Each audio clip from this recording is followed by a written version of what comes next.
Hello, everyone. Welcome back to the English Hearth. I'm Lauren. And I'm Ethan. How are you doing today, Lauren? I'm doing great. I've been thinking a lot about New Year's resolutions lately. Even though we're past January, I feel like I'm always making these promises to myself. I'm going to exercise more. I'm going to study French every day. Things like that. Oh, I know exactly what you mean. I do the same thing, and then a week later, I've completely forgotten about it. Exactly. So today, we want to talk about something really important, self-discipline, because I think that's the real secret to actually achieving those goals we set for ourselves. Yes, and this is especially relevant for anyone learning English, right? Because learning a language requires consistent practice over a long period of time. You can't just study for one day and become fluent. Right. So we're going to have a nice, relaxed conversation about self-discipline today, what it means, why it's important, and most importantly, how we can actually build it in our daily lives. And we'll share some practical tips that you can start using right away. Not complicated theories, but simple, actionable ideas. Exactly. And remember, while we're talking, you're practicing your English listening skills. So just relax, maybe grab a cup of tea or coffee, and listen to us chat. Yes, and don't worry if you don't understand every single word. The important thing is to follow the general conversation and pick up what you can.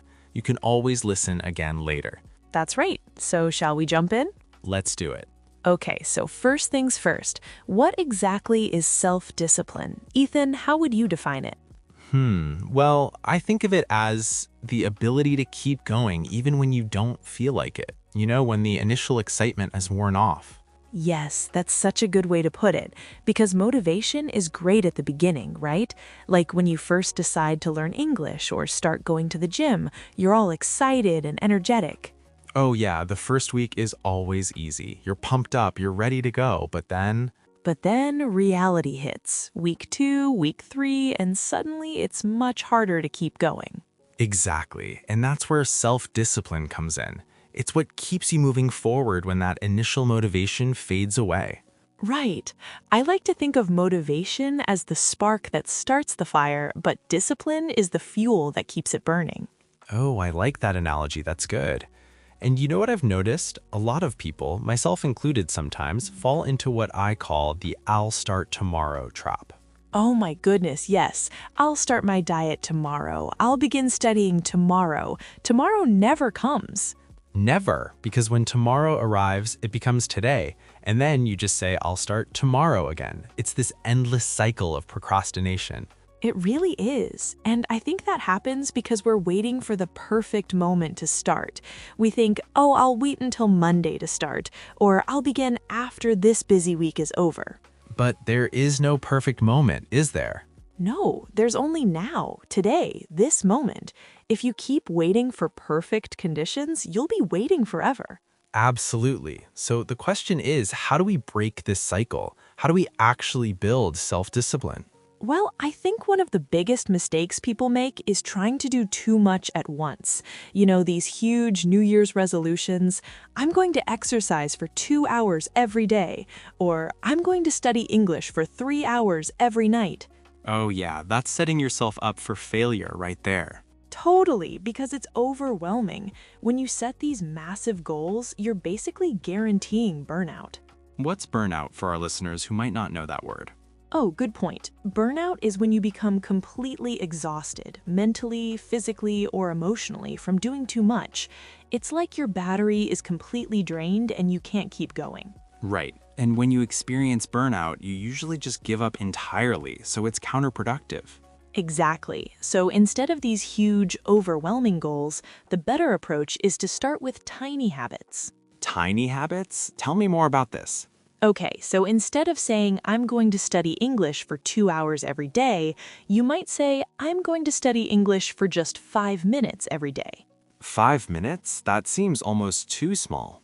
I know, right? But that's actually the point. When something seems small and achievable, you're much more likely to actually do it. And here's the magic. Once you start, you often end up doing more than 5 minutes anyway. Oh, that's true. I've experienced that. Like I'll tell myself, I'll just go for a 10-minute walk, and then once I'm out there, I walk for 30 minutes because I'm already moving. Exactly. It's all about getting started. The hardest part is always beginning. Once you're in motion, it's easier to keep going. That's what we call momentum, right? The force that keeps something moving once it's started. Yes, momentum is so important, and tiny habits help you build that momentum without feeling overwhelmed. Okay, so we start small. What else? Well, there's this concept I really love, focusing on systems instead of goals. Systems instead of goals. What's the difference? Okay, so a goal is the outcome you want, like I want to be fluent in English or I want to lose 10 kilograms. But a system is the series of actions you take every day to get there. Can you give me an example? Sure, let's say your goal is to improve your English speaking skills. That's the goal, the destination. But your system would be things like I watch one English video every morning, or I practice speaking English with a language partner twice a week. Those daily or weekly actions are your system. Ah, I see. So the system is the process, the journey. Exactly, and the beautiful thing about focusing on systems is that they make progress automatic. You don't have to rely purely on motivation every single day. You just follow your system. That makes so much sense because goals can be kind of abstract and far away, right? But systems are concrete actions you can do today. Right, and when you trust your system, you know that if you just keep showing up and doing the work, you'll eventually reach your goal. I love that. Okay, so what else can help us build discipline? Well, this might sound a bit silly, but making habits attractive. Making them attractive. How do you do that? Okay, so think about it. Most of the things that require discipline aren't naturally fun, right? Like studying grammar isn't as enjoyable as watching Netflix. That's true. So the trick is to pair the difficult habit with something you enjoy. For example, if you hate exercising, maybe you create a special playlist of your favorite music that you only listen to when you work out. Oh, so you're basically bribing yourself? Kind of, yeah. You're giving your brain a positive reinforcement. Reinforcement means strengthening a behavior with rewards or consequences. That's smart. What about for language learning? Well, for English, you could combine it with something you love. Like if you love cooking, you could watch English cooking shows. Or if you're into video games, you could play games in English. Right, so you're learning, but you're also doing something you genuinely enjoy. Exactly. It doesn't feel like work. And you can also use small rewards for yourself. Like after I finish my English practice, I can have my favorite snack. I like this approach. It's much more sustainable than just relying on pure willpower. Speaking of willpower, that's another important thing to understand. Willpower is actually a limited resource. What do you mean by that? Well, you know how at the end of a long, tiring day, it's much harder to make good decisions, like you're more likely to skip your workout or order takeaway instead of cooking. Oh, yeah, definitely. I'm much lazier in the evening. That's because your willpower, your ability to control your actions and make difficult choices, gets depleted throughout the day. It's like a battery that slowly drains. So, what should we do about that? Well, the smart thing to do is to schedule your most important tasks for when your willpower is at its peak, usually in the morning. Ah, so do the hard stuff first. Exactly. If English practice is important to you, do it in the morning before your willpower battery gets drained by all the other decisions and tasks of the day. That makes so much sense. I always wonder why I'm so productive in the morning and so useless at night. Yeah, now you know. And here's another related tip. Automating decisions. Automating decisions. What does that mean? Okay, so every day we make hundreds of small decisions, right? What to wear, what to eat, when to do things. And each decision uses up a little bit of mental energy. Oh, I see where you're going with this. So the idea is to reduce the number of small choices you have to make so you can save that mental energy for more important things. How do you do that? Well, some people wear the same thing every day, like a uniform. Steve Jobs famously wore the same black turtleneck and jeans every day. Right, I've heard about that. Or you could prepare your meals for the week on Sunday, so you don't have to decide what to eat each day. Or for language learning, you could set a specific time and place for your practice. Like every day at 7 a.m., I study English at my kitchen table. So it becomes automatic. You don't have to think about when or where, you just do it. Exactly. It's like brushing your teeth. You don't debate whether to do it or when to do it, you just do it automatically. That's brilliant. And that actually connects to another point I wanted to mention, designing your environment. Oh, yes, this is so important. So the idea is that your surroundings have a huge impact on your behavior. If you want to build a good habit, you should make it easy by organizing your environment. Right, like if you want to practice English every morning, keep your English textbook and notebook on your desk where you can see them. Don't hide them in a drawer. Exactly. Make the good choice the easy choice, and make the bad choice harder. Can you give an example of that? Sure. Let's say you're trying to reduce how much you use social media. You could delete the apps from your phone or at least move them to a folder that's harder to access. That way, you have to make more effort to use them. Yes, and the opposite for good habits. If you want to exercise in the morning, put your workout clothes next to your bed the night before, or put your gym bag by the door. Remove the friction, basically. Right, because often we don't do things simply because there are too many small obstacles in the way. But if you remove those obstacles, it becomes so much easier. Absolutely. You know what else really helps? Having an accountability partner. Oh, yes, this is huge. What's accountability for our listeners who might not know? Accountability means being responsible for your actions, especially to other people. Right, so an accountability partner is someone who knows about your goals and checks in with you regularly. They help keep you on track. It could be a study buddy for language learning or a workout partner for fitness goals.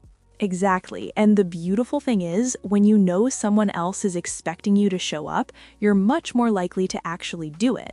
Yeah, because you don't want to let them down. There's a social element to it. Right, like I might skip my morning run if it's just me, but if my friend is waiting for me at the park, I'm definitely going to go. Exactly. It's that gentle push you sometimes need. And it's also more fun. Learning English with a friend or exercising with someone makes the whole process more enjoyable. For sure. You know, as we're talking about all this, I'm realizing that building self-discipline isn't about becoming super strict or rigid. No, not at all. I think people have this image of discipline as being harsh and punishing, but it's really not. Right. It's more about being smart and strategic. It's about setting yourself up for success. Exactly. It's about understanding how your brain works and working with it, not against it. Yes, like understanding that willpower is limited, so we should do important things when we have the most energy. Or understanding that habits are easier to stick to when they're small and enjoyable, rather than huge and miserable. Right, and I think the key message here is be consistent, but be kind to yourself. Oh, I love that. What do you mean? Well, consistency is doing something in the same way over time, regularly, and that's crucial for building discipline. But you also need to be kind to yourself when you slip up. Ah, yes, because everyone has off days, right? Exactly. If you miss one day of practice or skip one workout, that doesn't mean you failed. It just means you're human. Right. The important thing is to get back on track the next day rather than giving up entirely. Yes, don't let one missed day turn into one missed week or one missed month. That's such good advice. Just get back on the horse, as we say in English. What does that mean? It means if you fall off a horse, you should get back on and keep riding. In other words, if you fail or make a mistake, you should try again right away. I love that expression. Okay, so let me see if I can summarize everything we've talked about today. Go for it. All right, so self-discipline is the key to achieving long-term goals, whether that's learning English, getting fit, or anything else.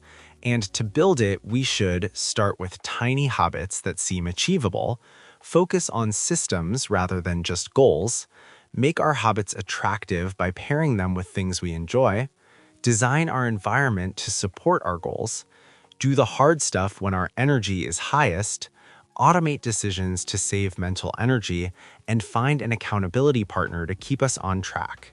That's perfect. You got everything. And most importantly, be consistent, but also be kind to yourself when you slip up. Exactly. You know, I feel really motivated after this conversation. Me too.